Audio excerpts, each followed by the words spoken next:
এক গভীর বিয়োগের শোকসন্তপ্ততার মধ্যে দিয়ে বেশ কিছু সময় আমাদের অতিক্রান্ত করতে হয়েছে। তারপরে আমরা খানিক স্থিত হতেই আবার এই ভারত কথার আসরে উপস্থিত হয়েছি।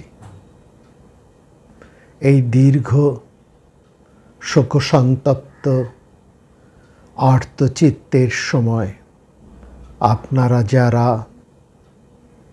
আমাদের চারপাশে ছিলেন তাদের প্রত্যেককেই আমি শ্রদ্ধা জ্ঞাপন করছি। আজকে ভারত কথার 1017তম পর্বে এমনই একটি আলোচনা উপস্থিত হয়েছে যা কেবল আজকের জন্যই যে একটি আমাদের কাছে অন্যতম মুহূর্তকে সূচিত করছে তা নয়। মহাভারতের আদি পর্ব হতে অনুশাসন পর্ব এবং মহাপ্রস্থান পর্ব, এই দীর্ঘ পথ চলার মধ্যে বারবার এই বিষয়টি নানাভাবে মহাভারত আলোচনা করেছে। এর গুরুত্বটা কোথায়, কোথায় এর বিশেষ তাৎপর্য, আর কেনই বা মহাভারত বারবার এই প্রসঙ্গের অবতারণা করছে তা আমাদের একটু বুঝতে হবে বই কি। দেখুন, এটা ঠিক, মহাভারত খুব পরিষ্কার করে বলেছে যে মহাভারত যা থেকে আমরা এই ধারণায় উপনীত হতে পারি যে Mahabharata is concern for the persons who are alive, যারা বেঁচে আছেন তাদের নিয়েই মহাভারতের সমগ্র চিন্তা। কিন্তু এই সঙ্গে সঙ্গে মহাভারত প্রতি মুহূর্তে আমাদেরকে এটিও স্মরণ করিয়ে দেন যারা ছিলেন এবং যাদের জন্য আমরা আছি, আমাদের অস্তিত্ব বর্তমান, আমাদের এই অস্তিত্ব, আমাদের এই বর্তমানত্ব, যাদের জন্য, যারা আমাদেরকে এখানে প্রতিষ্ঠা করে দিয়ে গিয়েছেন বা আমাদের প্রতিষ্ঠার বীজটি রোপণ করে দিয়ে গিয়েছেন, তাদেরকে তোমরা ভুলো না। সেখান থেকেই এই শ্রদ্ধা শব্দটির অবতারণা। মহাভারত বারবার এই শ্রদ্ধা, স্মরণ, তর্পণ এবং মনন, এই চারটিকে অত্যন্ত গুরুত্ব দিয়ে আদি পর্ব থেকে একেবারে সেই স্বর্গারোহণ পর্বে প্রত্যেকটি পর্বে প্রত্যেকটি গুরুত্বপূর্ণ অবসরেই এর কথা তুলে এনেছেন। অর্থাৎ যারা জীবিত আছেন তারা যেমন মহার্ঘ, যারা ছিলেন অর্থাৎ যারা আমাদের এই ভূমিতে প্রতিষ্ঠা করে দিয়ে গিয়েছেন তারাও আমাদের জীবনে কম মহার্ঘ নয়। তাদের স্মরণ, তাদের তর্পণ, তাদের প্রতি শ্রদ্ধা প্রদর্শন মানুষের, প্রত্যেক মানুষের এক নিত্য নৈমিত্তিক কর্তব্য। এবং সেখানে বলছেন এই শ্রদ্ধা, এই শব্দটির অর্থ হচ্ছে বিশ্বাস। শ্রদ্ধা শব্দটি যে সৎ ধাতু থেকে উৎপন্ন হয়েছে এবং সেখানে যার মূল ভাবনা, যা আমরা অবসরের কথা বাসরের মধ্যেও শ্রাদ্ধোৎপত্তি, শ্রাদ্ধ ভাবনা, তর্পণ ইত্যাদির মধ্যে দিয়ে শতপথ ব্রাহ্মণ হতে মহাভারত তথা অন্যান্য পুরাণে, অন্যান্য বেদের মধ্যে কি বিশদভাবে তার আলোচনা করা হয়েছে সেটি আমরা সেখানে অবলোকন করেছি, সেটা আমরা সেখানে শুনেছি, আলোচনা করেছি। আজকেও এই যেখানে মহাভারত বলছেন যে কোথায় তুমি কথা বলবে, কোথায় কথা বলতে নেই, কোথায় তুমি বাস করবে, কোথায় তুমি বাস করবে না, এই প্রসঙ্গের সঙ্গে সঙ্গেও মহাভারত কিন্তু আবার সেই পিতৃঋণ পরিশোধ, শ্রাদ্ধ তর্পণ এবং ইত্যাদির ঋষি তর্পণ, নিত্যবিধির কথা আবার সেখানে উচ্চারণ করছে। এবং এর থেকে বোঝা যায় যে এই শ্রদ্ধা তর্পণ এটি মহাভারতীয় দৃষ্টিতে কতখানি গুরুত্বপূর্ণ। স্মরণ তর্পণের তাৎপর্য মহাভারতের কোনখানে, কোন স্তরে, সেটি আমরা বুঝতে পারি। এখানে বলছেন যে পিতৃ, এই পিতৃ শব্দ, পিতরও শব্দটি আছে, যেখানে আমরা বারবার বলেছি প্লুরাল যখনই হচ্ছে, বহু বচন যখন হচ্ছে, সেখানে কিন্তু পিতা এবং মাতা উভয়ই কিন্তু সেখানে রয়েছেন। পিতরও, অর্থাৎ পিতা এবং মাতার উদ্দেশ্যে যে শ্রদ্ধা জ্ঞাপন, যে তর্পণ, এবং তার মধ্যে দিয়ে যে ঋণ প্রতি মুহূর্তের, মহাভারত বলছে প্রতি মুহূর্তের ঋণ পরিশোধ, এবং এই ঋণ পরিশোধের মধ্যে পিতা, মাতা, গুরু, স্থানীয় ব্যক্তি থেকে আরম্ভ করে সমাজের সমস্ত কিছু যা তুমি পেয়ে পরিপুষ্ট হয়েছ, যা তোমাকে পরিপুষ্ট করছে, যা তোমাকে সমৃদ্ধ করেছে, তার প্রতি তো প্রতিদিন প্রাত্যহিকতা, অর্থাৎ প্রভাতে ঘুম থেকে উঠেই সশ্রদ্ধ চিত্তে পারলে এক গণ্ডূষ জল দিয়ে অথবা মনে মনে তুমি তাদের স্মরণ করবে। এবং সেখানেই বলা হচ্ছে এই যে সন্তান ধারণ, সন্তানের জন্মদান, এর যে তাৎপর্য, সেই তাৎপর্যই হচ্ছে যে এটি একমাত্র ঋণ শোধের উপায় নয়। শ্রাদ্ধ এবং তর্পণের দ্বারা পিতৃলোকের সাথে নিজের, প্রত্যেক মানুষের তার নিজের ব্যক্তিগত স্তরের, আন্তঃস্তরের সম্বন্ধ স্থাপন করাই হচ্ছে শ্রাদ্ধ, স্মরণ, তর্পণের মূল তাৎপর্য। এবং এর মাধ্যমেই মানুষ সমৃদ্ধ হয়, বিনয়ী হয়, এবং একই সঙ্গে সঙ্গে তার কৃত কর্তব্যের প্রতিও সে সজাগ হয়ে ওঠে। এবং এখানে খুব পরিষ্কার করে শান্তি পর্বের মধ্যে বলা হচ্ছে, সাধ্যায়েন মহর্ষিভ্য দেবভ্য যজ্ঞ কর্মণা পিতৃভ্য শ্রদ্ধা দানেন নু নাম বা অর্চনেন চ। এই যে অর্চনা, প্রতি মুহূর্তের অর্চনা কাদের উদ্দেশ্যে? সাধ্যায়, তোমার প্রতিদিনের সাধ্যায়, প্রতিদিনের মহর্ষিদের প্রতি তোমার শ্রদ্ধা জ্ঞাপন, দেবতার প্রতি শ্রদ্ধা জ্ঞাপন, প্রতিদিনের কর্তব্য কর্ম সম্পাদন, যজ্ঞ কর্মণা।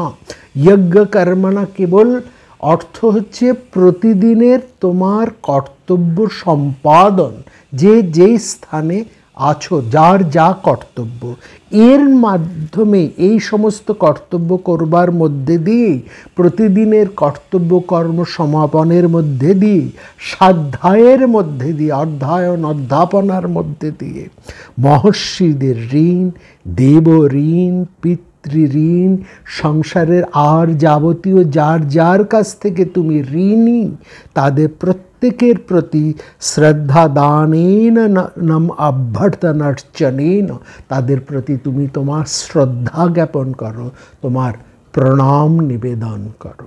এটি হচ্ছে অপূর্ব এক ভাবনা।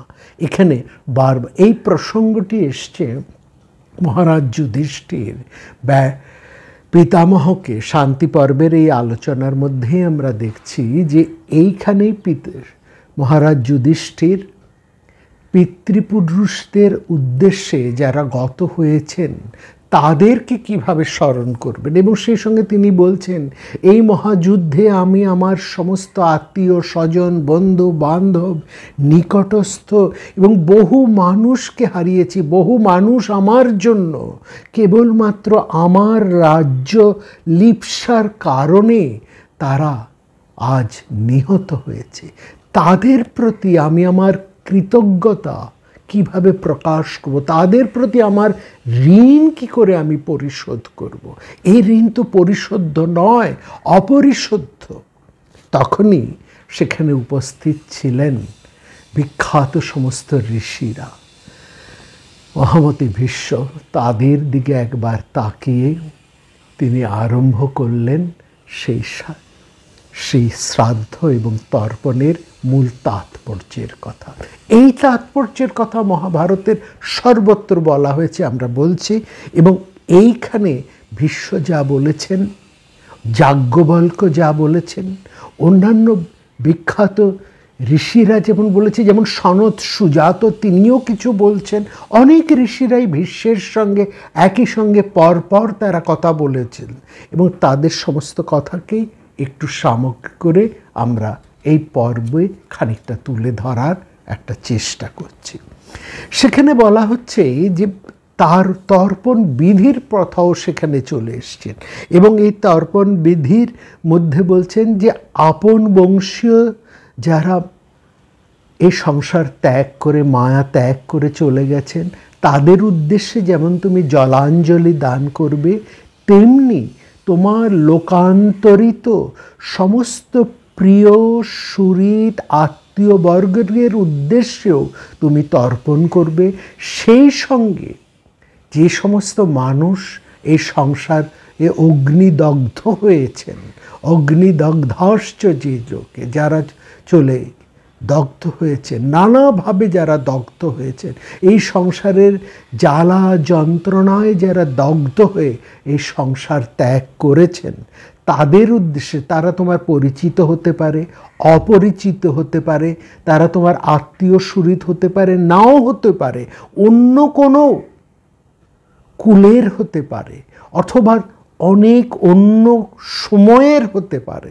প্রত্যেকের উদ্দেশ্যেই তুমি এক গণ্ডূষ জল নিবেদন করো। কি অপূর্ব ভাবনা এই তর্পণ বিধির।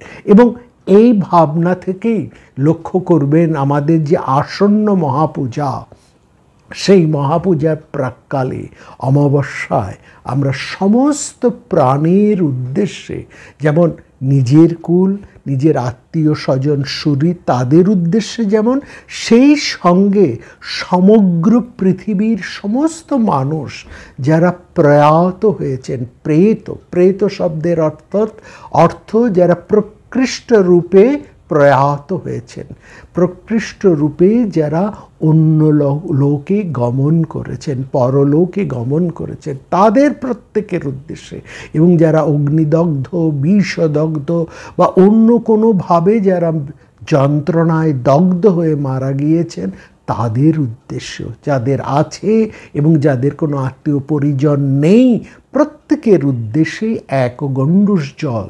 এবং সেখানে বলা হচ্ছে মামা দত্তেন তোয়েন পরিতৃপ্ত, আমার এই এক গণ্ডূষ জলে তুমি তৃপ্ত হও।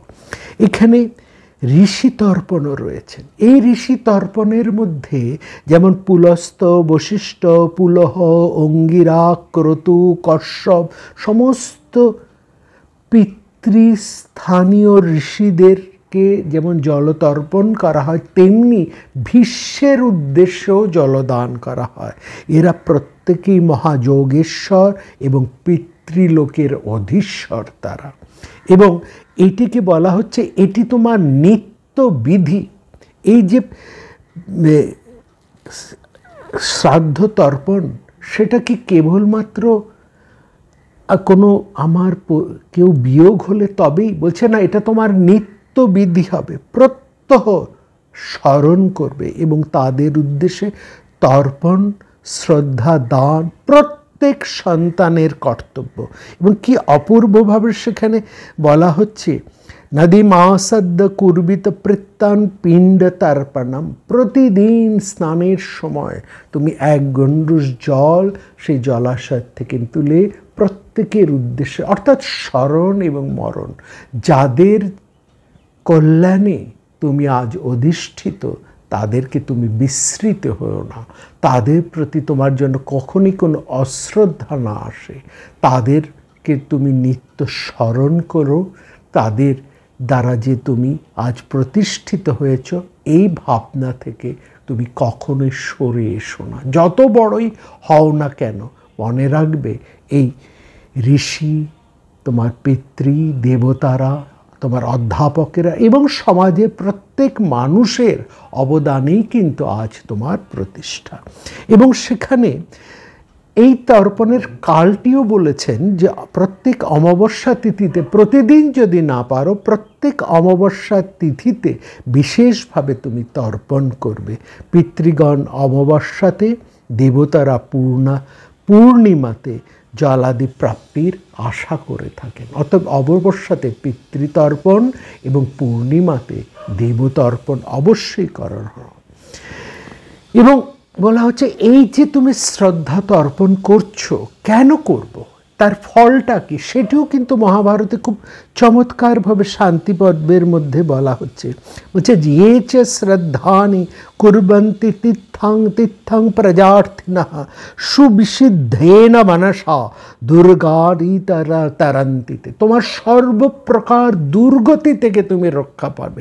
কারণ মনে রাখবে, এই যে পিতৃগণ, এই যে দেবগণ, এই যে ঋষিগণ এবং তোমার যারা নিত্য শুভার্থী ছিলেন, তারা কিন্তু তোমাকে সবসময় আশীর্বাদ করে চলেছেন।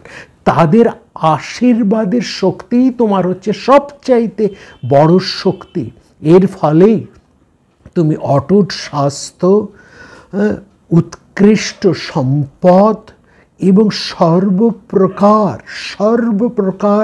লৌকিক ও পারলৌকিক অর্থের অধিকারী হবে। লৌকিক এবং পারলৌকিক অর্থ, এই অর্থ শব্দটা কিন্তু কেবলমাত্র টাকা পয়সা, জমি জায়গা, সম্পদ বোঝানো হচ্ছে না। আমাদের যে শক্তিতে, যে সম্পদের বলে এই সংসারে বর্তমান এবং এই সংসারের বাইরে অন্য লোকে আমাদের প্রতিষ্ঠা অক্ষয় হয়ে থাকে, সেই অক্ষয় প্রতিষ্ঠা কেবলমাত্র একজন মানুষ লাভ করতে পারে, তার সেই নিত্য শুভার্থীদের, তার সে পিতৃগণ, দেবগণ, ঋষিগণ, তার শিক্ষক, তার যত প্রিয় মানুষ আছেন, তাদের আশীর্বাদে, তাদের আশীর্বাদটাই হচ্ছে মানুষের সবচাইতে বড় সম্পদ। এবং সেখানে এই বলছেন যে এই যে শ্রদ্ধকল্প, এটি একটা চমৎকার বলছেন পিতামহ ভীষ্ম, তার একটি কথা এখানে বলছেন। সেখানে আমরা দেখছি যে পিতামহ ভীষ্ম যখন তার পিতা মারা গেলেন শান্তনু, তখন তিনি পিণ্ড দান করতে এসেছেন। সেই পিতা যিনি তাকে এক চিরজনমের জন্য নানাভাবে বঞ্চিত করে গেছেন, ভীষ্ম কিন্তু তার কর্তব্য কর্ম থেকে, পিতার প্রতি শ্রদ্ধা থেকে এতটুকু সরে আসেননি। এবং আশ্চর্য, মহাভারতের মধ্যে আমরা এটা দেখতে পাচ্ছি। এবং সেখানে অনুশাসন পর্বের মধ্যে বলছেন, মানে সেই ভীষ্মের কথা উল্লেখ করে, ভীষ্ম যখন তার পিতা শান্তনুর উদ্দেশ্যে সেই পিণ্ড দান করছেন, স্বয়ং শান্তনু দুহাত পেতে সেইটি গ্রহণ করার জন্য চলে এসছে। অর্থাৎ পিতা তার সন্তানদের কাছ থেকে, পুত্রকন্যার কাছ থেকে যেন এই স্মরণ, মনন, তর্পণ এটি যেন প্রত্যাশা করেন। তাদের আর হয়তো লৌকিক কোনো জিনিসের, কোনো বস্তুরই তাদের আর কোনো প্রয়োজন থাকে না। দেহহীন অবস্থায় তারা থাকেন সূক্ষ্ম শরীরে কিংবা অলক্ষ্যে অন্য কোনোভাবে, কিন্তু তারা তাদের সন্তানের কাছে এইটুকু প্রত্যাশী থাকেন, তার সন্তানেরা তাকে স্মরণ করবেন, তাকে মনন করবেন, তার উদ্দেশ্যে এক বিন্দু জল দান করবেন, এক গণ্ডূষ জল দান করবেন। এই যে স্মরণ মনন, এইটি কিন্তু পিতৃলোকের এক পরম আকাঙ্ক্ষা। ভীষ্ম শাস্ত্রবিধান অনুসারে কুশের উপর সেই পিণ্ডটি দান করে পিতার উদ্দেশ্যে প্রণাম করেছিলেন। তার এই ব্যবহারে পিতৃগণ অতীব প্রসন্ন হয়েছিলেন। পিতা মম মহাতেজা শান্তনু নিধনঙ্গতঃ তস্য দিৎস সুরহং শ্রাদ্ধং গঙ্গাধারমুপাররম। ভীষ্ম নিজেই বলছেন। এইভাবে আমরা পাণ্ডুর শ্রাদ্ধের কথা আমরা পাই। মহারাজ পাণ্ডু লোকান্তরিত হলে পাণ্ডব ভাইরা তাদের জননী কুন্তিকে নিয়ে, ধৃতরাষ্ট্র রয়েছেন সেখানে, ভীষ্ম রয়েছেন, পাণ্ডুর অন্যান্য প্রিয় বন্ধুরা রয়েছেন, তারা শাস্ত্রবিধি অনুসারে শ্রাদ্ধাদি এবং ঊর্ধ্বদেহে কৃত্য তারা সম্পন্ন করেছেন। সেভাবে মহাভারতে আমরা বিচিত্র বীর্যের কথা পাই। এবং শ্রাদ্ধ কর্মে এই যে দান, এই দানের একটা অন্যতম তাৎপর্য আছে। বলছেন মৃত ব্যক্তির আত্মার সদ্গতি কামনায় যা কিছু দান করা হয় সেটাই শ্রাদ্ধের অন্তর্গত। মহাযুদ্ধের অবসানে, কুরুক্ষেত্রের মহাযুদ্ধের অবসানে যুধিষ্ঠির সিংহাসনে, হস্তিনার সিংহাসনে লাভ করে তিনি এই যুদ্ধে নিহত সমস্ত জ্ঞাতি বান্ধব সবার উদ্দেশ্যে তিনি পৃথক পৃথক দান করেছিলেন। ধৃতরাষ্ট্র সেই সময় পুত্রদের তৃপ্তি কামনায় বিভিন্ন উপকরণযুক্ত অন্ন, গো প্রভৃতি নানাবিধ ধন দান করে। এই যে দান, এবং যারা নির্বান্ধব ছিলেন, যে সমস্ত সৈন্যরা মারা গেছেন, তাদের উদ্দেশ্য যুধিষ্ঠির দান করেছেন। এই দানের একটা তাৎপর্য আছে। দান অর্থটা এই নয় যে কিছুমাত্র মানুষের বা কিছুমাত্র শ্রাদ্ধকর্ম যারা করাচ্ছেন কিছু ব্রাহ্মণদের তাদের পরিপুষ্ট করা, তাদের তাদের একেবারে পুষ্টি সাধন করা, তাদের করা, এটা নয়। দানের মাধ্যমে, এই যে দান হচ্ছে নির্দিষ্ট কিছু মানুষকে নয়, এই দানটা হবে সমাজের সমস্ত মানুষ, যারা গরিব রয়েছেন, যারা নির্ধন রয়েছেন, তাদেরকে দান করতে হয়। এই যাদের প্রচুর আছে তাদেরকে দেওয়াটা কোনো দান নয়। মহাভারত এই কথা বলছেন না। যুধিষ্ঠির, তারপরে আমরা এখানে দেখছি মহারাজ ধৃতরাষ্ট্র, মহারাজ যুধিষ্ঠির এই যে দান করছেন, কাদের দান করছেন, এবং মহাভারত এই দিকে বলছেন যে কাদেরকে দান করতে হবে, দানের পাত্র কারা। মহারাজ যুধিষ্ঠির বা ধৃতরাষ্ট্র কোনো ধনী বা কোনো বিশেষ ব্রাহ্মণদের, যারা ওই সমস্ত শ্রাদ্ধ কর্মাদি করছেন তাদেরকে নয়, সেইখানে উপস্থিত সমস্ত জ্ঞানী পুরুষদের। কারণ তখনকার দিনে এই যারা জ্ঞানী পুরুষ, যারা শিক্ষিত, যারা শিক্ষক, যারা তপস্বী ছিলেন, তাদের অন্য কোনো আয় ছিল না। তারা রাজার উপরই নির্ভরশীল ছিলেন, এবং তারা কোনো রকম অর্থ গ্রহণ না করে বিনা ব্যয়ে তারা তাদের আশ্রমে সমস্ত ছাত্রছাত্রীদেরকে লালন পালন করতেন। এই খরচ জোগাতেন কিন্তু রাজারা। এই যে খরচ রাজারা জোগাতেন, শ্রেষ্ঠীরা জোগাতেন, এবং সমাজের অন্য স্তরের মানুষেরাও জোগাতেন। সেখানে এই দানের বিধিটা রয়েছে। এই দানের মাধ্যমে তুমি সেই সমস্ত জায়গায় দান হবে যেখানে বিনা শুল্কে এক মহৎ কর্ম সাধিত হয়, সেই জায়গায় দান করবে, সেই সমস্ত প্রতিষ্ঠানে দান করবে। আর দান করবে যারা দুস্থ, যারা দরিদ্র, যারা সহায়হীন, যারা একসময় সহায় বিশিষ্ট ছিলেন, ভাগ্যদোষে তারা এখন অনাথ হয়েছে বা তাদের সহায় সম্পদ হারিয়ে গেছে, তাদেরকে দান করবেন। এবং সমস্ত শ্রাদ্ধ শান্তির শেষে যুধিষ্ঠির তার সমস্ত দান এই সমস্ত মানুষদের উদ্দেশ্যে, এই সমস্ত প্রতিষ্ঠানের উদ্দেশ্যেই তিনি করেছিলেন। এবং এই মহাযুদ্ধে নিহত বীরদের উদ্দেশ্যেও কিন্তু শ্রাদ্ধ ক্রিয়া করেছিলেন। এক এক করে প্রত্যেকের নাম উচ্চারণ করে এই শ্রাদ্ধ ক্রিয়া করেছিলেন যুধিষ্ঠির। এবং শুধু তাই নয়, যুধিষ্ঠির সেখানে এটিও লক্ষ্য করার, আমরা মহাপ্রস্থান পর্বের মধ্যেও এটি দেখছি। মহাপ্রস্থানের জন্য যখন যুধিষ্ঠির তার ভাইদেরকে নিয়ে সস্ত্রীক দ্রৌপদীকে নিয়ে যখন রওনা দিলেন, তার পূর্বাহ্নে তারা তাদের আত্মশ্রাদ্ধ করে নিয়েছিলেন এবং সেখানে তারা বাসুদেবের নাম কীর্তনপূর্বক মহর্ষিকে ভোজ্যে পরিতৃপ্ত করে রত্ন, বস্ত্র, গ্রাম, অশ্বরথ, স্ত্রী প্রভৃতি শত শত দ্রব্য সবার তৃপ্তির নিমিত্তে ব্রাহ্মণদের উদ্দেশ্যে, সমস্ত আশ্রমের উদ্দেশ্যে এবং যারা দুস্থ, যাদের প্রয়োজন তাদের উদ্দেশ্যে তিনি দান করে তারপর তারা মহাপ্রস্থানের উদ্দেশ্যে রওনা হয়েছিলেন। এই যে কেবল পাণ্ডব বংশে হয়েছে এটা নয়, শ্রীকৃষ্ণের বৃষ্ণি বংশেরও শ্রাদ্ধকৃত্যের একটা পরিচয় আমরা মহাভারতের মধ্যে পাই। এবং সেখানে বিশেষ করে লক্ষ্য করার, যখন অভিমন্যু মারা যান, অভিমন্যুর শ্রাদ্ধ কিন্তু শ্রীকৃষ্ণ এবং শ্রীকৃষ্ণের অন্যান্য যে সমস্ত, অর্থাৎ বৃষ্ণি বংশের যারা ছিলেন, এবং সেখানে স্বয়ং বসুদেব অর্থাৎ অভিমন্যুর মাতামহ বসুদেব, মাতুলেরা সবাই মিলে অভিমন্যুর শ্রাদ্ধ কর্ম তারা করেছিলেন। এবং এখানে হয়েছে আরেকটা, এখানে মজার ব্যাপার দেখা যায়, এই যে শ্রাদ্ধকর্ম সেখানে মহাভারত এর মধ্যেই একটু আবার উল্লেখ করে দিচ্ছেন। এটি আমরা আগেও আপনাদেরকে বলেছি, এখানেও আবার মহাভারত একটু টিপ্পণীর মতো উল্লেখ করছেন।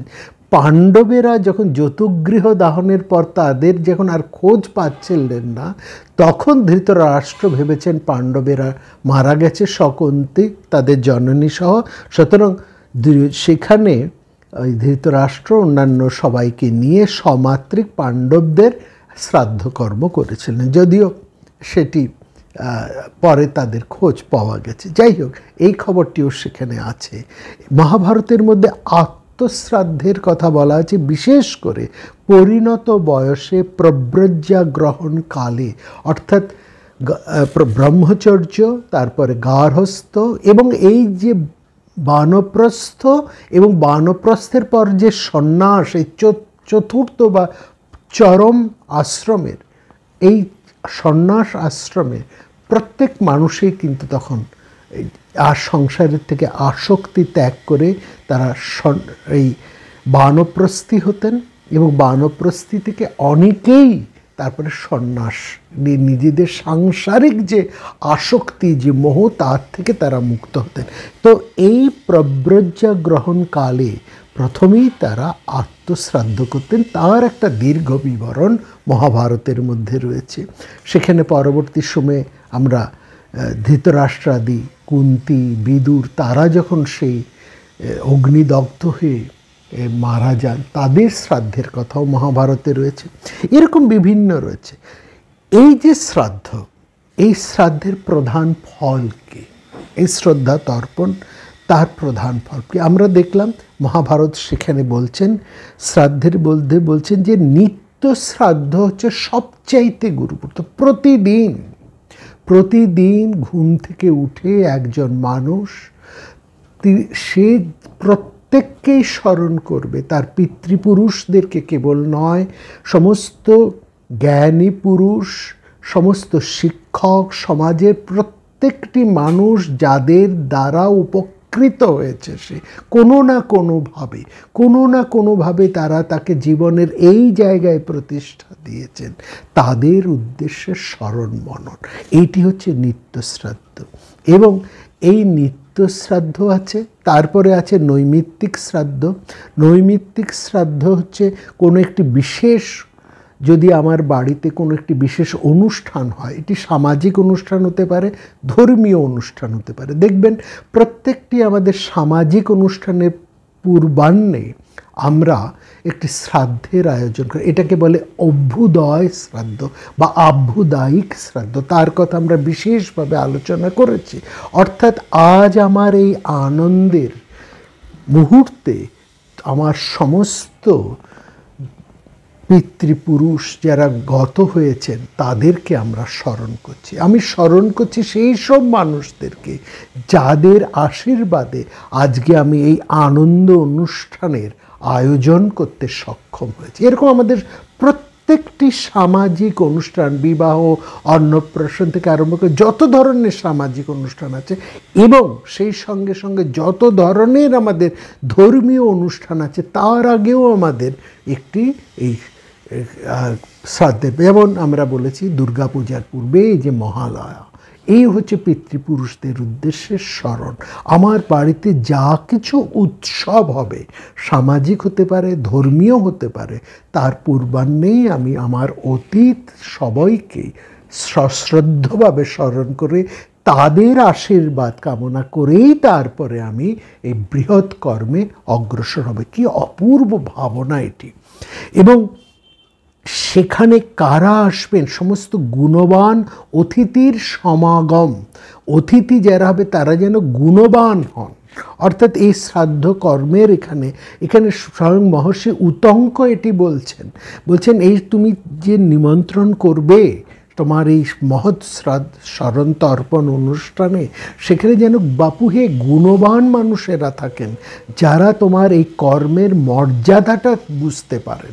অর্থাৎ আমরা তো এরকম দেখি শ্রাদ্ধ কর্ম সাধারণ ক্ষেত্রে আমাদের কাছে এটা একটা প্রায় বিবাহের মতনই একটা আনন্দ উৎসবে পরিণত হয়েছে। আমরা সেটার মর্যাদাটা রাখতে পারি না। একদিকে শ্রাদ্ধ কর্ম হচ্ছে, অন্যদিকে মানুষের দেখনদারি বাড়াচ্ছে। অর্থাৎ শ্রাদ্ধের অনুষ্ঠান আর বিবাহ অনুষ্ঠানের মধ্যে পার্থক্য করা যায় না। কেবল পার্থক্য এখনও শ্রাদ্ধকর্ম পুরোপুরি রঙিন হয়ে ওঠেনি, এইটুকুই যা পার্থক্য। কিন্তু খাওয়া দাওয়া, উৎসব, হইচই ওইটাই প্রধান হয়ে গেছে। কিন্তু সেটা তো মূল লক্ষ্য নয়। মূলটি হচ্ছে আজকে আমরা সশ্রদ্ধভাবে স্মরণ করছি সেই তাৎপর্য। এই তাৎপর্যটা বোঝার জন্য সেখানে কিছু গুণবান মানুষদেরকে আসতে আহ্বান করতে হয়, তাদেরকে আমন্ত্রণ করতে হয়। তাদের সমাগমেই তুমি এই শ্রাদ্ধ কর্ম, স্মরণ কর্ম, তর্পণ কর্মটি তুমি করবে। তাহলেই তোমার এই অনুষ্ঠানটি সব দিক থেকে একটি সুন্দর বিশিষ্টতা লাভ করবে। এবং তারপরে হচ্ছে কাম্যশ্রাদ্ধ। কাম্যশ্রাদ্ধ হচ্ছে বিভিন্ন ফলের কামনায় যে সমস্ত শ্রাদ্ধের অনুষ্ঠান করা হয় তাকে বলা হচ্ছে শ্রাদ্ধ কর্ম। বিভিন্ন তিথি নক্ষত্র বিশেষ বিশেষ দিনে আমরা এই শ্রাদ্ধ কর্ম, কাম্যকর্ম করি। তো এর কথাও সেখানে মহাভারতে বিস্তৃতভাবে বলা আছে। আমরা সেই বিস্তারিত পর্বের মধ্যে আমরা যাচ্ছি না। মহাভারতের মধ্যে তিথি বিশেষে এই শ্রাদ্ধ কর্ম করলে কি ফল হয় তার কথাও সেখানে বলা হচ্ছে। এবং সেখানে খুব পরিষ্কার করে বলা হচ্ছে তিথি বিশেষে কাম্য শ্রাদ্ধের কথা বলছে যে প্রতিবদ তিথিতে তুমি যদি শ্রাদ্ধ করো তাহলে তুমি উৎকৃষ্ট সহধর্মিণী লাভ করবে। এইখানটায় একটি ব্যবহার, উৎকৃষ্ট সহধর্মিণী। সহধর্মিণী শব্দের অর্থ এখানে কেবলমাত্র স্ত্রীকে বোঝাচ্ছে না। সহধর্মিণী কথার অর্থ স্ত্রী নিঃসন্দেহে, কিন্তু এখানে সহধর্মিণীর সঙ্গে সেটা বলা হয় যে তুমি যদি প্রতিবদ তিথিতে, প্রত্যেক দিন না হলেও প্রতিটি প্রতিবদ তিথিতে তুমি যদি স্মরণ মনন এই শ্রাদ্ধ কর্ম করো তোমার সমস্ত গতায়ু মানুষদের উদ্দেশ্যে, তাহলে তুমি উৎকৃষ্ট সহচর লাভ করবে। এইটি হচ্ছে পুরুষের ক্ষেত্রে স্ত্রী এবং স্ত্রীর ক্ষেত্রে পুরুষ। অর্থাৎ তুমি উৎকৃষ্ট এমন তোমার সহমর্মী মানুষকে তুমি লাভ করবে। এইখানে সহমর্মী মানুষের কথাই কিন্তু এখানে বলা আছে। নীলকণ্ঠ এখানে খুব পরিষ্কার করে বলেছেন ভার্যার্থে সহমর্মিতা, সহমর্মী মানুষ তুমি লাভ করবে। জীবনের ক্ষেত্রে দেখবেন সবচাইতে বড় সম্পদ একজন মানুষের কি জানেন? অর্থ নয়, টাকা পয়সা নয়, সম্পদ নয়, এমনকি তার আয়ু নয়, তার জ্ঞান, অন্যান্য কিছু নয়। সবচাইতে বড় হচ্ছে সহমর্মী একজন মানুষ, যে তোমার চরম দুঃখের দিনে সে তোমাকে সঠিকভাবে উপলব্ধি করবে। তোমার বিপদের দিনে যে তোমার সঙ্গে থাকবে, যে তোমার বিপদটাকে, তোমার অসুবিধেটাকে, তোমার যে ক্ষতিটা, সেই ক্ষতিকে, তোমার যে অপূর্ণতা, সেই অপূর্ণতাকে, সেটিকে যে অন্তর দিয়ে সমানভাবে উপলব্ধি করতে পারে, সেই হচ্ছে একমাত্র সহমর্মী। কখনো স্ত্রী বা স্বামী যে সবসময় এই সহমর্মী হবেন এমন কোনো কথা নেই। বর্তমান সময় হয়তো সেটা আমরা এত জোর দিয়ে বলতেও পারি না, কিন্তু সহমর্মী একজন মানুষ তিনি কি কোন রূপে আসবেন, স্ত্রী হিসেবে, স্বামী হিসেবে, বন্ধু হিসেবে, অন্য কোনো আত্মীয় হিসেবে, অন্য কোনো সুহৃদ রূপে, কোনো শিক্ষক রূপে, বা কিভাবে আসবেন এটা আমরা বলতে পারি না।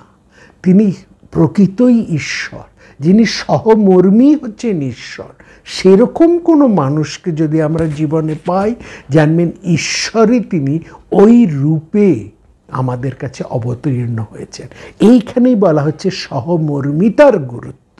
এইটি বলছেন, এই সহমর্মী মানুষকে তুমি পারবে যদি তুমি প্রত্যেক একাদশীতে তোমার গতায়ু সমস্ত মানুষদের উদ্দেশ্যে তুমি স্মরণ তর্পণ করো।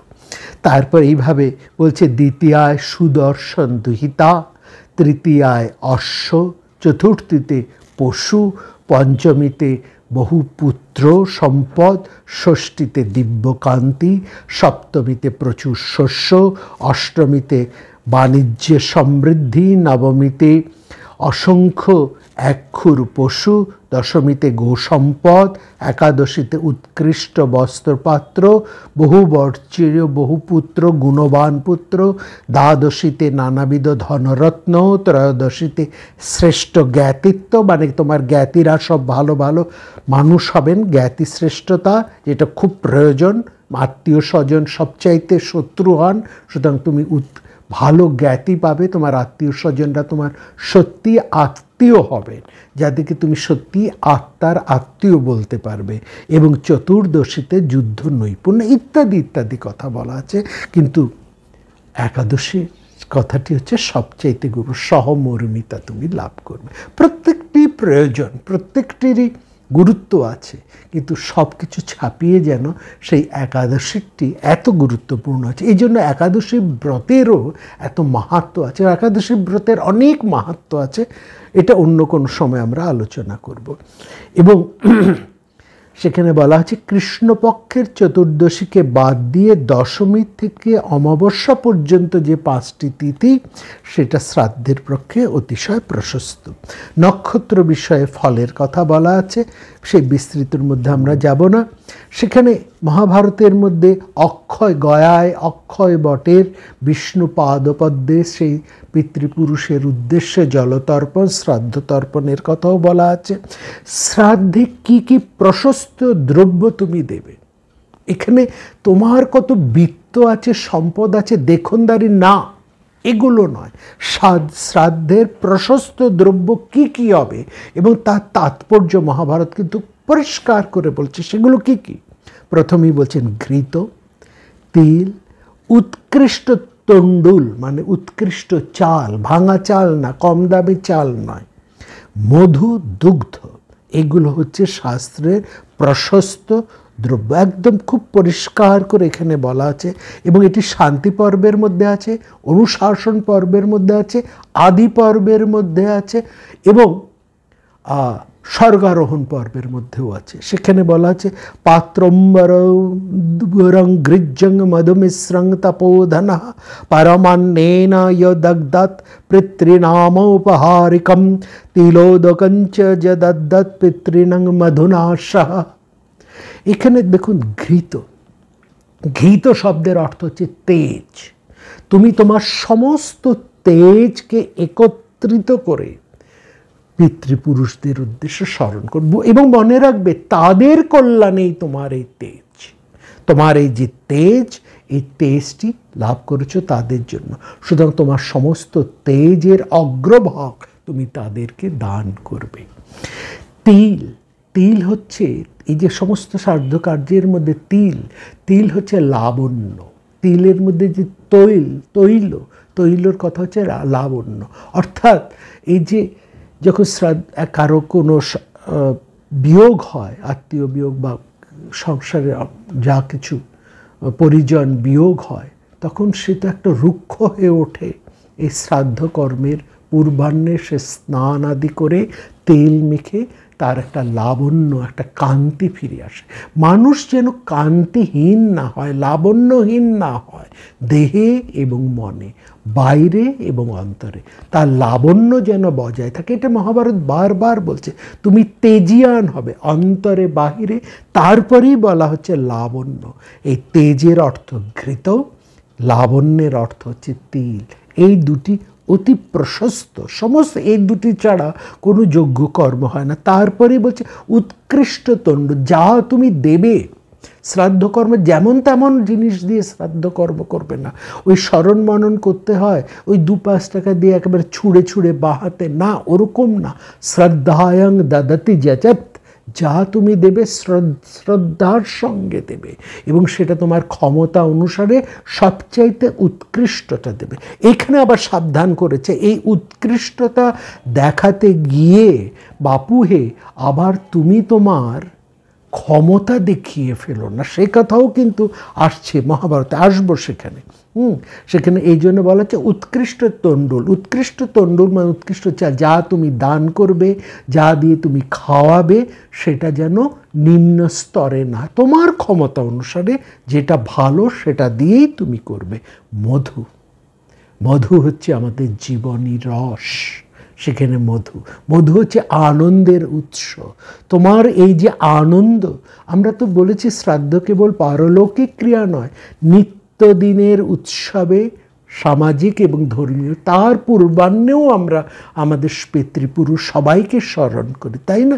সেখানে এই মধু হচ্ছে আনন্দের উৎস।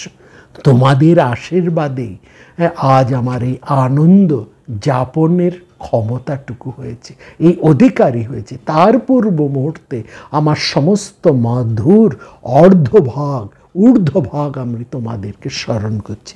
এবং দুগ্ধ হচ্ছে পুষ্টি। সুতরাং তেজ, লাবণ্য, অন্ন, মধু বা প্রাণ এবং পুষ্টি, এই কটি দিয়েই আমাদের শ্রাদ্ধ বা তর্পণ। এবং তারপরে বলছে সেখানে সঙ্গে সঙ্গে মহাভারত একটি কথা বলে দিচ্ছে খুব পরিষ্কার করে, যে সংযম, শ্রাদ্ধং দত্তাচ ভুক্তা পুরুষং জহি ব্রজেত পিতরস্য মাস্তং রেশতি শিশে সংযমং অতি আবশ্যকম। বলছে সংযমটা হচ্ছে সবচেয়ে বড় কথা, দেখনদারি নয়, এটা মোচ্ছব নয়। শ্রাদ্ধ কোনো উৎসবের মোচ্ছব নয়। এখানে সংযমের সাথে, শ্রদ্ধার সাথে, বিশ্বাসের সাথে, পরিপূর্ণ প্রেমের সাথে, সমগ্র হৃদয় দিয়ে তুমি এই কাজটি করবে। শ্রদ্ধা এবং সংযম সেইটি হচ্ছে। এবং সেই জন্য বলছে শ্রাদ্ধের দিনে এবং তার আগের দিনে সংযম হতে হয়। সংযম মানে খাওয়া দাওয়ায় সংযম, চলাফেরায় সংযম, সম্ভোগে সংযম। সংযমী হয়ে, শুদ্ধ হয়ে, একাগ্র হয়ে তবে তুমি এই কর্মটি করো। এই কর্মের গুরুত্বটাকে অনুধাবন করার জন্য সংযমের কথা বারবার করা বলেছে। শ্রাদ্ধে মহাভারতের মধ্যে দেখছি মৎস্য মাংসাদি নিবেদনের কথা আছে, বিভিন্ন প্রাণীর মাংস, অর্থাৎ যাদের উদ্দেশ্যে নিবেদন করতেন তাদের যা প্রিয় খাবার তা তুমি দান করবে। এখানে বিভিন্ন মাংস, মাছ এসব দেবার কথাও আমরা মহাভারতের মধ্যে পাচ্ছি। কি কি বর্জনীয়, কি কি বর্জন করবে, কি করবে না, এমন নিকৃষ্ট ধানের জিনিস দেবে না, অপুষ্ট কোনো শস্য দেবে না, পলাণ্ডু, তারপরে সজনে, রক্তকাঞ্চন, তারপরে নষ্ট হয়ে যাওয়া কোনো খাবার, কৃষ্ণ লবণ, বরাহের মাংস, অপ্রক্ষিত দ্রব্য, কৃষ্ণ জিরা, যে সমস্ত শাক খাওয়া হয় না সেগুলো নয়, বিভিন্ন অঙ্কুর নষ্ট হয়ে গেছে এমন কোনো খাবার, জম্বু ফল, বিভিন্ন অন্য ধরনের যে সমস্ত খাবারগুলো স্বাদহীন, গন্ধহীন, দুর্গন্ধযুক্ত, এরকম কোনো খাবার তুমি দেবে না।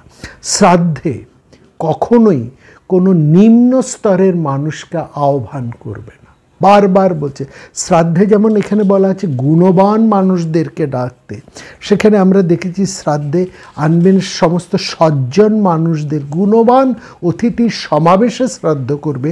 সেরকম বলা হচ্ছে যাদের জ্ঞান বুদ্ধি নেই, যারা হীন কর্ম করে, হ্যাঁ, যারা সংসারের দায়িত্ব পালন করে না, যারা পিতা মাতার প্রতি শ্রদ্ধাবান নন, পিতা মাতা শ্বশুর শাশুড়ি ভাতৃবধূ যাদের প্রতি তার কর্তব্য কর্ম করে না, গুরুর প্রতি যাদের শ্রদ্ধা নেই, যারা পতিতা, হ্যাঁ, যারা বিকলাঙ্গ, যাদের মানসিক বিকলাঙ্গ বলতে গিয়ে এখানে মানসিকভাবে যারা বিকলাঙ্গ, দেখুন মহাভারতের চিন্তাটা দেখুন, যারা মানসিকভাবে বিকলাঙ্গ তাদেরকে তুমি আহ্বান করবে না, অসুচি মানুষদেরকে বিরহ করবে না, যারা কর্তব্য কর্ম পালন করে না, যারা শ্রদ্ধাযুক্ত নয়, যারা সবসময় তর্ক করে, হ্যাঁ, মানে কোনো কিছু মানতে চায় না, কেবল যারা তর্ক করে, শ্রদ্ধাবান নন, তাদেরকে আনবে না।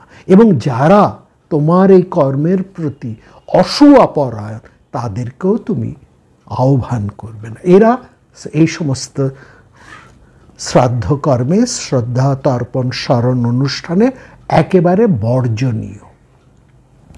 এবং সেখানে বলা হচ্ছে তুমি কাদেরকে বরণ করবে, বলছেন ব্রাহ্মণ। কিন্তু ব্রাহ্মণ বলতে কারা?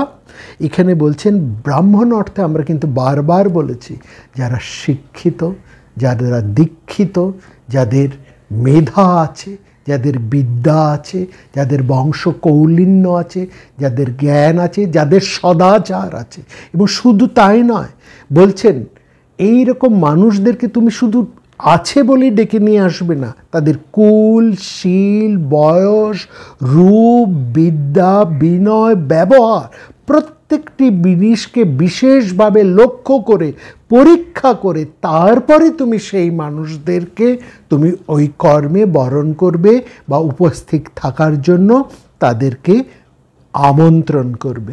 ব্রাহ্মণেন্না পরিষ্কৃত, একেবারে পরীক্ষা করে নেবার কথা বলছে। ব্রাহ্মণ জন্মজাত ব্রাহ্মণ নয়, যাদের কর্ম, যাদের এই গুণ রয়েছে, যাদের কুল, শীল, বয়স, রূপ, বিদ্যা, বিনয়, ব্যবহার, সেই রকম মানুষদেরকেই সেখানে ডাকবে। রূপের অর্থ হচ্ছে কদাকার কোনো মানুষকে আনবে না, সেই রকম কোনো মানুষ যাকে দেখে অশ্রদ্ধা হয়, ভক্তি হয় না, তেমন কোনো মানুষকে আনবে না, সেই কিন্তু বিচার করে আনবে।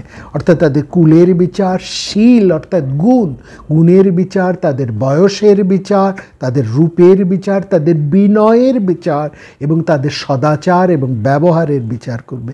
ব্রাহ্মণেন পরিষ্কেত ক্ষত্রিয় দান ধর্মবিদ দৈবে কর্মাণি পিতৃতু নাজ্যমাহু পরিষ্কণম, পরীক্ষা করে যাচাই করে তবেই তুমি তাদের দিয়ে কাজ করাবে। কোন পুরোহিত দিয়ে তুমি কাজ করাবে সেটা যেমন ভালো করে করবে, যেমন তেমন পুরোহিত দিকে দিয়ে এই কাজ করবে না, যে জানে না, যার উচ্চারণ ঠিক নেই, যার জ্ঞান বুদ্ধি নেই, খালি শ্রাদ্ধকর্ম করে বলে, এরকম কোনো পুরোহিত দিয়ে কাজ করবে না। যাদের কুল, শীল, বয়স, রূপ, বিদ্যা, বিনয় এবং সদাচার এইসব পরীক্ষা করেই শ্রেষ্ঠ মানুষদেরকে তুমি যজ্ঞকর্মের ভার দেবে এবং তাদেরকেই তুমি তোমার এই অনুষ্ঠানে আপ্যায়ন করবে, তাদেরকে আহ্বান করবে। এবং সেখানে এই বিভিন্নভাবে বলা হচ্ছে যারা বেশ্যা আসক্ত, যারা দুশ্চরিত্র, যারা বিশল্পতি, যারা ব্রহ্মবন্ধু, যারা শুধু যেখানে সেখানে গান নেচে গিয়ে বেড়ায়, যারা খল, হ্যাঁ, যারা রাজপ্রেষ্য কথাটা ভীষণ ইম্পর্টেন্ট। কিন্তু রাজপ্রেষ্য মানে রাজার দ্বারা যারা অনুগৃহীত, কোনো গুণ নেই, মানে চাটুকার, তাদেরকে তুমি আহ্বান করবে না। এরা একেবারে শূদ্রের চেয়েও নিকৃষ্ট। মহাভারত বলছে এরা শূদ্রের চেয়েও নিকৃষ্ট, এদেরকে তুমি এই ধরনের অনুষ্ঠানে বরণ করবে না। কতটা গুরুত্বপূর্ণ একবার ভেবে দেখুন। মানুষ মহাভারত কি কোন স্তরে আমাদেরকে ভাবতে বলছেন। এবং সে যাদের সম, দম, সত্য, সরলতা, ক্ষমা এই সমস্ত গুণ আছে তাদেরকে তুমি সেখানে বরণ করবে। এবং সেখানে বলছেন যারা দরিদ্র, নিরীহ, পবিত্র, ধর্মবিশ্বাসী, পোষ্যবহল, যারা ব্রতী, যারা তপনিষ্ঠ, যারা ভিক্ষার দ্বারা জীবন নির্বাহ করে, তাদেরকে তুমি দান করবে। এবং তোমার এই দানের মধ্যে এমন কোনো মানুষকে দান করবে না যেটা তোমার লোক দেখানো হবে, বা যাদের দ্বারা তুমি উপকৃত, যাদেরকে দান করে তোমার অন্য কোনো উদ্দেশ্য সাধন হতে পারে, এরকম দান করলে তোমার সেই দান পূর্ণ হবে না, সেই দান বরং ক্ষতি হয়ে যাবে।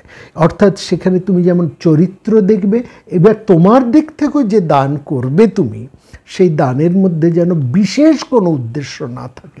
সেই জন্য বলছে যারা দরিদ্র, যারা নিরীহ, যারা পবিত্র, যারা ধর্মবিশ্বাসী, ধর্মচারী, অর্থাৎ নিয়মকানুন মেনে চলেন, যাদের মধ্যে সদাচার আছে, যাদের অনেক অবস্থা গতিকে যারা এখন দুর্গতিতে পড়েছেন, যাদের সম্পদ নষ্ট হয়ে গেছেন, অথচ তারা সদাচারী, ব্রতী, যারা তপনিষ্ঠ, ভিক্ষাবর্ণের মধ্যে যারা মহৎ কর্ম সাধন করেন, এবং সমস্ত বড় বড় প্রতিষ্ঠান যেখানে শিক্ষা, অন্যান্য ভালো ভালো কাজ করা হয়, সেই সব জায়গায় বিচার করে, এবং বলছে বারবার পরীক্ষা করে, বিচার করে এই সব জায়গায় তুমি দান করবে। কিন্তু নিজের স্বার্থ পূরণের জন্য,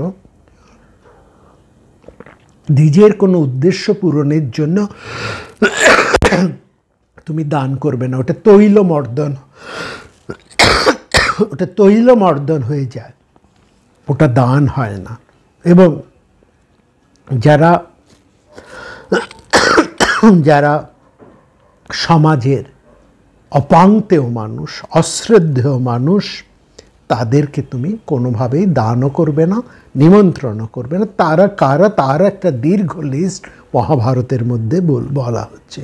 এবং সেটা দেখলে বোধহয় আমাদের মানুষকে বিচার করে নেওয়াটা বড় কষ্টকর হয়ে যাবে। যাই হোক, সেখানে বলেছে যারা পতিত, যারা উন্মাদ, যারা দায়িত্ব কর্তব্য পালন করেন না, যারা পিতামাতা বা গুরুস্থানীয়দের প্রতি শ্রদ্ধাবান নন, হ্যাঁ, যারা সঠিকভাবে চিকিৎসা করেন না, সঠিকভাবে শিক্ষা দান করেন না, দেখুন, লক্ষ্য করুন, হ্যাঁ, সমাজের কর্তব্য কর্ম যারা সঠিকভাবে পালন করেন না, যারা ঘুষখোর, চোর, ঋণকর্তা, সুদখোর, প্রাণী বিক্রয়ী, অনাগ্নি, মৃত নির্যাতক, পুত্রিকা পুত্র, ঋণকর্তা, হ্যাঁ, বেশ্যাগামী, সন্ধানা বন্ধন যারা করেন না, যারা মানুষদের সাথে ভালো ব্যবহার করে না, যারা কূটতার্কিক, তাদেরকে বর্জন করবেন।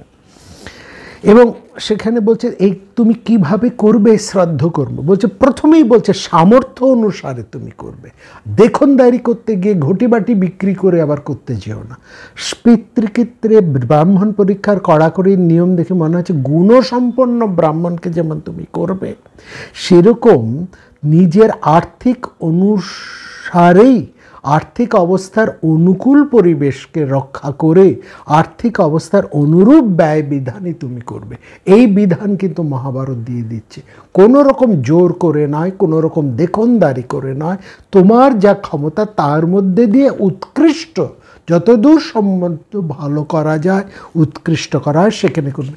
সেখানে কিন্তু কোনো কৃপণতাও যেমন করবে না, কোনো রকম কৃপণতা যেমন তুমি করবে না, তেমনি তুমি কোনো কিছুর বাড়াবাড়িও সেখানে করবে। এটা খুব বড় করা বলছে।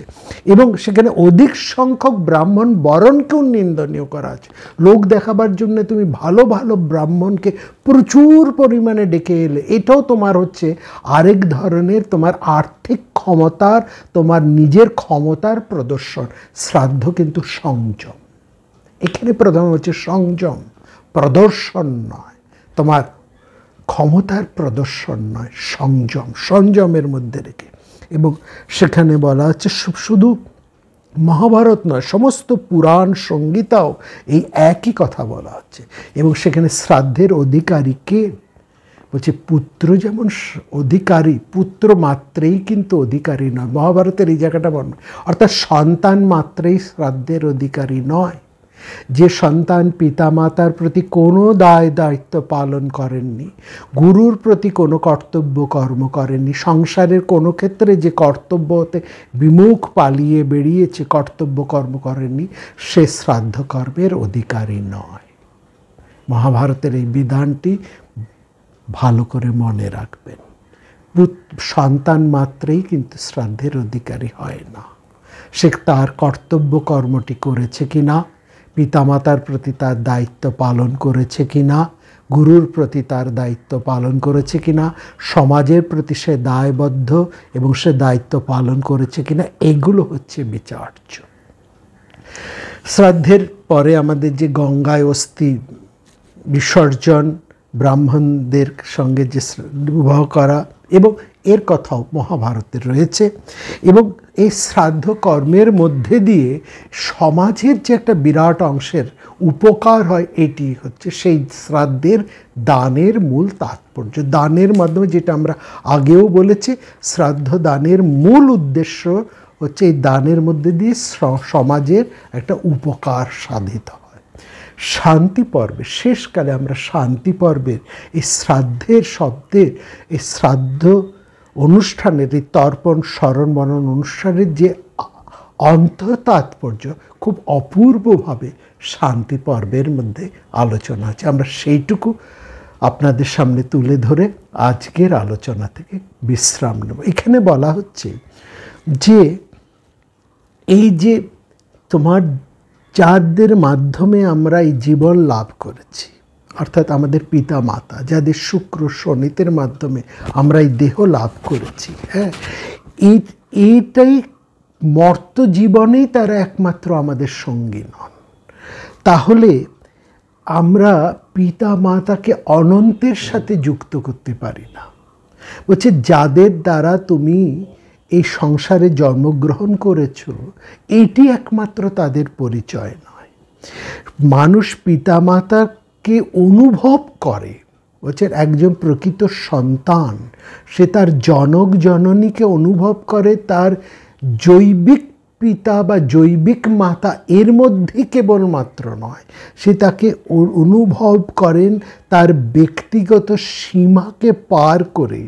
অর্থাৎ সে তার পিতামাতার মধ্যে দিয়ে এমন একটি সম্পর্ক, এমন একটি পরিচয়কে সে লাভ করে, যা সমস্ত সূর্য চন্দ্র গ্রহ তারা সমস্ত এই অনন্ত বিশ্বের মধ্যে অনন্ত কালের সাথে তাকে যুক্ত করে দেয়। অর্থাৎ পিতামাতা জনক জননীর সম্পর্কটাই হচ্ছে এক সেই বিশাল ভাবনা, যেখানে সন্তানকে এক বিরাট ভাবনার মধ্যে দিয়ে এই বিশ্ব সংসারের সঙ্গে যুক্ত করে দেয়। এখানেই হচ্ছে পিতামাতার আসল পরিচয় সন্তানের কাছে। অর্থাৎ সেই জন্যেই সে বলে পিতা নহসি, তুমি আমাদের পিতা। অর্থাৎ পিতা মানে এখানে পিতা এবং মাতা। তোমরা আমাদের পিতা, কেবলমাত্র আমাদেরকে এই জীবনটি দিয়েছ, এই দেহটি দিয়েছ, এই জন্মটি দিয়েছ, এই নয়, তোমরা আমাকে এই বিশ্ব সংসারের সাথে যুক্ত করেছ, প্রত্যেক অনুপরমাণুর সাথে আমার যুক্ত করেছ তোমরা। এই ক্ষেত্রেই পিতামাতা সন্তানের কাছে এক বিরাট হয়ে দাঁড়ায়। এখানে সে বিশেষভাবে পিতামাতাকে অবলোকন করে এবং সেখানে সে বলে সেই অনির্বচনীয় অগম্য অপার তিনিই হচ্ছেন আমাদের পিতা, তিনি আমাদের জননী, তিনি আমার। এই একটা অদ্ভুত ভাবনা মহাভারতের শান্তি পর্বের মধ্যে উচ্চারণ করছেন, যে সেই যে অনির্বচনীয় শক্তি, তিনিই হচ্ছেন তোমার পিতা, তিনিই হচ্ছেন তোমার মাতা। তাকেই তোমরা জীবনে জীবনে, জন্মে জন্মে কখনো তাকে অনুভব করছো দেহধারী হিসেবে, এবং তাদের দেহ যখন চলে যাচ্ছে তখন তারা অনন্তের মধ্যে, সেই অনির্বচনীয়ের মধ্যে তোমরা তাকে অবলোকন করো। এবং মানব জন্মের পূর্ব মুহূর্তে জননীর কোলেই যে আমাদের জন্ম, এটাই তো প্রথম কথা। জীবনের প্রথম মুহূর্তে তার অধিকারের কোনো অন্ত নেই, তার জন্য প্রাণ দিতে পারে এত বড় স্নেহ, জননীর স্নেহ অপেক্ষা করে থাকে জগতে। এই জন্যেই জননীর এই বিশাল মূল্য। এই মূল্য তাকে উপার্জন করতে হয়নি, সেই মূল্য সে জন্মদানের মাধ্যমেই জননী লাভ করেছে। এবং সেই জননী শিশুকে জানিয়ে দিল যে এই বিশ্ব জগতে সবাই তোমার আত্মীয়, এ তোমার পিতা। পিতাকে যেমন সে পরিচয় করিয়ে দেয়, তেমনি জননী বিশ্ব জগতের প্রত্যেকের সাথেই সেই শিশুর একটি সম্বন্ধ স্থাপন করে দেয়। না হলে জননী তার আপন হয় না। জননী কেবলমাত্র একজন আদর্শ জননী কেবলমাত্র তার স্বার্থ পরিমণ্ডলের মধ্যে দিয়ে শিশুকে আবদ্ধ করে রাখে না। একজন আদর্শ জননী নিখিল সংসারের সাথে তার সন্তানকে যুক্ত করে দেয়। মার একজন প্রকৃত জননী তাকে জানিয়ে দেয়, মহাভারতের শান্তি পর্বে বলা হচ্ছে যে একজন প্রকৃত জননী তাকে দিয়ে দেয় যে এই নিখিলের ভেতর দিয়েই যে একটা যোগসূত্র রয়েছে, এই যোগসূত্রে তুমি আবদ্ধ। এই যোগসূত্রতার পরিচয় একজন আদর্শ জননী তার সন্তানকে দিয়ে আদর্শ সন্তানে পরিণত করে। এই জন্য বলা হয় জননীর চেয়ে বড় শিক্ষক আর কেউ নয়। গুরুর চেয়েও পিতার চেয়েও জননীর শ্রেষ্ঠত্ব এইখানে, কারণ সে তার সন্তানকে নিখিল সংসারের সাথে তাকে এক সম্বন্ধে যুক্ত করে। এই যে পরিচয়, এই পরিচয় থেকে মানুষের হৃদয়ে প্রেমের সৃষ্টি হয়। এই প্রেম তাকে বাঁধে প্রত্যেকের সাথে, তার নিত্যদিনের সাথে, তার গতায়ুর সাথে, তার আগামীর সাথে, তাকে এই প্রেমের বাঁধনে বাঁধে। শিশু মা বাবার মাধ্যমেই যেমন এই জগৎকে পায়, তেমনি সে এই মা বাবার ভেতর দিয়েই সে এই জগৎকে চিনতে পারে। শিশু জন্মায় এক আনন্দের মধ্যে দিয়ে, এই আনন্দ দান করে তার পিতা এবং মাতা, এবং এই আনন্দই যে তার পরম সম্পদ। এই আনন্দ যাতে তার শিশুটি, তার সন্তানের চিরস্থায়ী হয়, এইটি হচ্ছে প্রত্যেক জনক জননীর একান্ত প্রার্থনা। তারা সন্তানের কাছে আর কিছু প্রার্থনা করে না, বিনিময়ে তারা কিছুই চায় না। তারা একমাত্র চায় সংসারের আর সমস্ত সম্পর্কের মধ্যে একটা পারস্পরিক কিছু চাওয়ার বিনিময় রয়েছে, একটা রেসিপ্রোকাল রয়েছে। একমাত্র ব্যতিক্রম হচ্ছে পিতামাতা। পিতামাতা তার সন্তানের কাছে কিছু প্রত্যাশা করে না, তারা একমাত্র তাদের চাওয়া সন্তান সেই অনির্বচনীয় আনন্দটিকে যেন নিরবিচ্ছিন্নভাবে লাভ করে। এই জন্য পিতামাতা এতখানি। এবং যতদিন তারা, বিশেষ করে জননী ইন্দ্রিয় বোধের কাছে প্রত্যক্ষ ছিলেন, ততদিন করে সন্তান তাকে এত বড় করে দেখার অবকাশ পায় না। তখন তিনি যেন সংসারের আর সবার মধ্যে আচ্ছন্ন হয়েই তার সাথে এক সংযোগে যুক্ত থাকেন। কিন্তু যেদিন তারা এই সংসারের সমস্ত মায়া ত্যাগ করেন, এই সংসার লোক ত্যাগ করেন, তার সমস্ত আবরণ যেদিন ঘুচে যায়, সেই দিন তাকে পরিপূর্ণ সত্যের মাধ্যমেই সন্তান তাকে অবলোকন করে। যিনি জন্মদান করে নিজের মাতৃত্বের মধ্যে দিয়ে বিশ্বমাতার পরিচয় সাধন করেছেন। এখানে রবীন্দ্রনাথ এই একই ভাবনা থেকে বলছেন, যেন শান্তি পর্বের সেই ভাবনাটি রবীন্দ্রনাথের কথার মধ্যে উঠে এসছে। রবীন্দ্রনাথ বলছেন, যেখানে যিনি জন্মদান করে নিজের মাতৃত্বের মধ্যে দিয়ে বিশ্বমাতার পরিচয় সাধন করেছেন, আজ তিনি মৃত্যুর পর্দা সরিয়ে দিয়ে সংসারের আচ্ছাদন ছিন্ন করে সেই বিশ্বজননীর মধ্যে নিজের মাতৃত্বের চিরন্তন মূর্তিটি সন্তানের চক্ষে প্রকাশ করে দেন। এই শ্রদ্ধার, এই বিশ্বাসের মধ্যে দিয়ে এইটিকে পরিপুষ্ট লাভ করাটাই হচ্ছে বিশেষ করে পাওয়া। রবীন্দ্রনাথ তারপরে বলছেন, আমাদের মধ্যে একটা মূঢ়তা আছে, আমরা চোখে দেখা কানে শোনাকে সবচাইতে বেশি বিশ্বাস করি, যা আমাদের ইন্দ্রিয় বোধের আড়ালে পড়ে যায়। মনে করি যে সে বুঝি একেবারেই গেল, যাকে আমরা চোখে দেখতে পাই না, যিনি এই লোক ত্যাগ করে চলে যান, আমরা ভাবি সে বুঝি একেবারেই গেল। ইন্দ্রিয়ের বাইরে শ্রদ্ধাকে আমরা জাগিয়ে রাখতে পারিনি। আমার চোখে দেখা কানে শোনা দিয়েই তো আমি জগৎ সৃষ্টি করিনি যে আমার দেখা শোনার বাইরে যা পড়বে তা বিলুপ্ত হয়ে যাবে। কি সুন্দর বলছেন, বলছেন যাকে চোখে দেখেছি, যাকে সমস্ত ইন্দ্রিয় দিয়ে জানছি, যে সে যার মধ্যে আছে, যখন তাকে চোখে দেখি নেই, ইন্দ্রিয় দিয়ে জানি নেই, তখনও তিনি তার মধ্যে সমানভাবেই বর্তমান থাকেন। আমার জানা আর তার জানা ঠিক এক সীমায় সীমাবদ্ধ নয়। আমার যেখানে জানা শেষ, সেখানে তিনি ফুরিয়ে যাননি।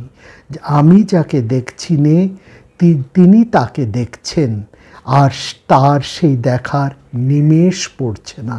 সেই অনিমেষ জাগ্রত পুরুষকে দেখার মধ্যেই আজ মাকে দেখতে হবে, বাবাকে দেখতে হবে। আজ এই শ্রদ্ধাটিকে হৃদয়ে জাগ্রত করে তুলতে হবে যে মা আছেন, বাবা আছেন, সত্যের মধ্যেই আছেন। শোকানলের আলোকেই এই শ্রদ্ধাকে উজ্জ্বল করে তুলতে হবে যে তারা বর্তমান, তারা কখনোই হারিয়ে যেতে পারেন না। সত্যের মধ্যে তারা চিরকাল ছিলেন বলেই একদিন তাদের পেয়েছি, নইলে একদিনও তাদের পেতাম না। এবং সত্যের মধ্যেই তারা আছেন বলেই আজও তাদের অবসান নেই। সত্যের মধ্যেই অমৃতের সমস্ত কিছু নিহিত আছে। একথা মহাভারতে আছে, সমস্ত পুরাণে আছে, সমস্ত বৈদিক সামর্থ্যের মধ্যে আছে। ঋষিরা এটাকেই উপলব্ধি করেছেন, আমাদেরকেও সেটা উপলব্ধি করতে হবে। যাদের সঙ্গে আমাদের স্নেহ প্রেমের, আমাদের জীবনের গভীর যোগ, তারা আছে কি নেই তাদের আমাদের কিছুই আসে যায় না। সুতরাং মৃত্যুতে তারা আমাদের কাছে একেবারেই বিলুপ্ত হয়ে যায় না। এই মৃত্যুকে আমরা বিনাশ বলে মনে করি না। এই মৃত্যুর অর্থটাকে আমাদের ভেবে দেখতে হবে। যে মানুষকে আনন্দের মধ্যে দেখিনি, তাকে আমরা যেন অমৃতের মধ্যে দেখি না। সুতরাং যিনি অমৃতের মধ্যে আছেন, তিনি আনন্দের মধ্যে আছেন। চোখে দেখা কানে শোনাটাই একমাত্র বড় নয়। যেখানে আমার প্রেম, সেখানে আমরা নিত্যের স্বাদ পাই, অমৃতের পরিচয় পাই। সেখানে মানুষের উপর থেকে তুচ্ছতার আবরণ চলে যায়, মানুষের মূল্যের সীমা থাকে না। সেই প্রেমের মধ্যে যে মানুষকে দেখেছি, তাকেই আমরা অমৃত বলে দেখেছি। সমস্ত সীমাকে অতিক্রম করে সেই অসীমের মধ্যেই আমরা তাকে অবলোকন করি, এবং তাদের মধ্যে দিয়েই আমরা সেই অসীমের ছোঁয়া পাই। যাদের আমরা ভালোবাসি, মৃত্যুতে তারা থাকবে না এমনটা হতে পারে না, এইটা আমাদের চিত্ত অস্বীকার করে। প্রেম নিত্য, তারাও নিত্য, কারণ তারা সত্য। এই সম্পর্ক চির সত্য বলেই তারা চিরদিন আমাদের সঙ্গে থাকেন। প্রেম কেবল তো আমার নয়, এই প্রেম তো বিশ্বের। এই বিশ্বের মধ্যে দিয়ে, সেই প্রেমের কণার মধ্যে দিয়ে আমরা সমস্ত মানুষকে আত্মকৃত করি। তাদের মধ্যে দিয়েই আমরা সেই অনন্তের আস্বাদ পাই। সুতরাং প্রিয়জনের মৃত্যুর পর প্রেমের আলোকেই আমরা তাদেরকে নিত্য অনুভব করি। আগে তারা যখন জীবিত ছিলেন, আমরা তখন কখনো কখনো তাদেরকে পেতাম, কিন্তু যখন তারা এই অমর্ত্য লোকে চলে যান, তখন তাদেরকে আমরা প্রতিক্ষণ, প্রতি মুহূর্ত নিত্য অমৃত আস্বাদন করি, নিত্য অনুভব করি। তখন আমরা বলি, মাকে দেখছি নে, কিন্তু আমার মা আছেন। চোখে দেখে, হাতে ছুঁয়ে যখন বলি মা আছেন, তখন সেটা শ্রদ্ধা নয়, তখন আমাদের ইন্দ্রিয় গোচর। কিন্তু তিনি যখন আমার ইন্দ্রিয়ের বাইরে চলে যান, তখন যদি আমরা তাকে সত্যিকারের হৃদয় দিয়ে অনুভব করতে পারি, সেটি হচ্ছে তার প্রতি আমাদের যথার্থ শ্রদ্ধা। যতক্ষণ তাকে পাহারা দিই, ততক্ষণ সেটা শ্রদ্ধা থাকে না, ততক্ষণ সেই বিশ্বাস পরিপূর্ণ হয় না। গোচরে এবং অগোচরে যাকে আমার আমি বিশেষ করে পাই, তার প্রতি আমার বিশ্বাস অটল থাকে, তখনই আমার শ্রদ্ধা পরিপূর্ণ হয়ে ওঠে, সম্পূর্ণ হয়ে ওঠে। সেই শ্রদ্ধা প্রকাশই হচ্ছে স্মরণ, শ্রাদ্ধকর্ম, তর্পণ, প্রতিদিনের মনন। তুমি আছো, তোমরা আছো, নিত্যদিন আছো, মা তুমি আছো। আর মধ্যে একটি কথা রয়েছে যে আমার অনন্তের মধ্যে দিয়েই তোমরা রয়েছ, তোমরা আমাকে সেই অনন্তের সাথেই যুক্ত করে রেখেছ। সেই জন্যই আমাদের সেই প্রতিদিনের প্রার্থনা, মধুবাতারিতায়তে মধুস্খরন্তি সিন্ধবঃ মাধ্যের্ণ সন্তোষোধি মধুনক্তম মুতোষসঃ মধুমৎ পার্থিবং রজঃ মধুদৌরস্তৌ ন পীতা মধুমন্ন বনস্পতি মধুমানস্তু সূর্য মাধ্যগির্ব ভবন্তু ন। এই আনন্দ মন্ত্রের মধ্যে দিয়েই এই সংসারে যিনি অমৃত হয়ে আছেন, যারা রয়েছেন নিত্য হয়ে, তারা কেবল আমার কাছে নিত্য নন, তারা আমাদেরকে প্রতি মুহূর্তে সেই নিত্যর সাথে যুক্ত করছে। এইখানে এই যে শ্রদ্ধা, এই যে স্মরণ, এই যে মনন, এই যে তর্পণ, এর মধ্যে দিয়েই আমরা কিন্তু সেই নিত্যের সঙ্গে পূর্ণ, তার সাথে প্রতিনিয়ত প্রতিক্ষণ যুক্ত হই। এই জন্য এই স্মরণ, মরণ, তর্পণ, এই শ্রদ্ধাকর্ম, এটি কোনো বিশেষ দিনের নয়, এটি আমাদের নিত্য কর্ম, প্রতিক্ষণের কর্ম। প্রতিদিন স্মরণের মধ্যে দিয়েই সেই বৃহতের সাথে, সেই পূর্ণের সাথে, সেই নিত্যের সাথে আমাদের সম্বন্ধ স্থাপন। এইটি হচ্ছে মহাভারত তথা ভারতবর্ষের শাশ্বত দৃষ্টির দিক থেকে শ্রদ্ধার বা শ্রাদ্ধের আন্তঃতাৎপর্য।